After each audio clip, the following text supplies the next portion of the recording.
everyone. Here are the breaking news at this time. Ferdinand Bongbong Marcos Jr. arrived in Singapore on September 6, 2022 for a state visit.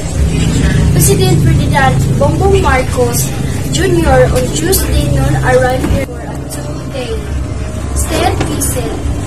Based on information shared to the media, the President arrived at the Changi International Airport around 12:45 p.m. He will meet with the Filipino community here later in the day.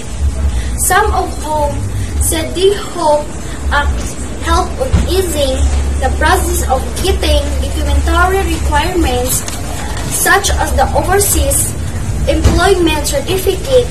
The Department of Foreign Affairs DFA last week and said the Philippines and Singapore are expected to forge agreement on cybersecurity and data privacy during Marcos' visit.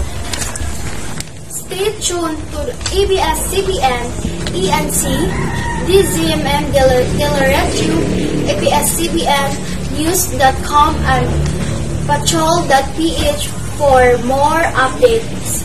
I'm Jared Kansai. Thank you.